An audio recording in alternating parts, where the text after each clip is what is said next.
दीपक Dwivedi VK news में सभी दर्शकों का स्वागत कर रहा हूं। जैसे कि आप लगातार देख रहे हैं चुनावी अपडेट महासमर, जहां वाद विवाद लगातार चलता रहा है। यहीं आज एक पोस्ट बीजेपी प्रवक्ता अनिल सौमित्र जी ने डाली है और उसमें लिखा है कि गांधी जी जो हैं वो पाकिस्तान के राष्ट्रपिता है। तो हम उनसे यही प्रश्न करेंगे कि क्या वो गांधी जी को भारत के राष्ट्रपिता नहीं मानते हैं?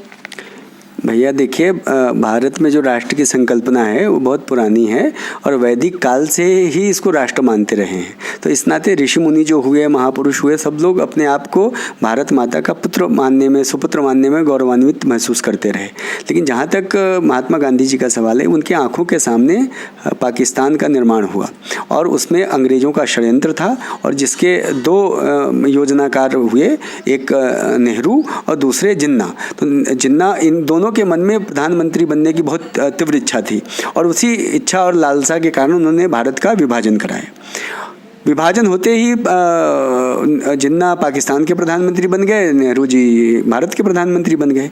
मेरा उसमें यह कहना है कि चूंकि भारत बहुत पुराना राष्ट्र है तो इसका कोई पिता नहीं हो सकता। हर कोई इसके महापुरुष हो सकते हैं, पुत्र हो सकते हैं, लेकिन चूंकि पाकिस्तान उनकी आंखों के सामने बना, इसीलिए अगर इनको फादर ऑफ नेशन कहना ही है, जिसका हिंदी तर्जुमा कांग्रेस के लोगों ने षड्यंत्रपूर्वक राष्ट्रपिता किया है, तो वो फादर ऑफ नेशन अगर हो सकते हैं तो पाकिस्तान के हो सकते हैं। तो ऐसे ही बांग्लादेश इंदिरा गांधी के सामने बना है, तो क्या वो मदर ऑफ बांग्लादेश नेशन हो जाएंगी? कांग्रेस के लोगों को पूछिए, वो जवाब देना चाहिए उनको। वो बहुत गर्व के साथ और बहुत दावे के साथ कहते हैं कि बांग्लादेश के निर्माण में श्रीमती इंदिरा गांधी जी की योजना थी, उन्हीं की रीति नीति के कारण, उन्हीं के साहस के कारण बना।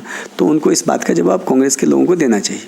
तो ऐसे और भी अभी जैसे साध्वी प्रज्ञा जी का भी बयान आया कि गोडसे देशभक्त थे, तो इस तरह के बयान जानबूझ के दिए जा रहे हैं या पार्टी द्वारा ऐसा कहा जा रहा है कि इसे बताइए कि गांधी जी देशद्रोही थे या वो राष्ट्रपिता नहीं है और गोडसे देशभक्त थे? भैया, मैं हर बात के लिए बोलने के लिए अधिकृत नहीं हूँ, न मेरी क्षमता है न मेरी पात्रता है। तो मैं अपने बयान पर कुछ कमेंट कर सकता हूँ, उस पर मैं विद्वानों के साथ विमर्श करके अपने बयान, अपने विचार को कुछ दुरुस्त कर सकता हूँ, ठीक कर सकता हूँ। दूसरे के बयान किसने क्या कहा है मैं उसमें पढ़ना नहीं चाहता और वो अलग विमर्श का विषय है, डिस्कोर्स का विषय। ये थे अनिल सौमित्र जी, जो बीजेपी प्रवक्ता हैं। इन्होंने जहां साध्वी प्रज्ञा के बयान पे बैकफुट पर नजर आए हैं। देखते रहिए वीके न्यूज़।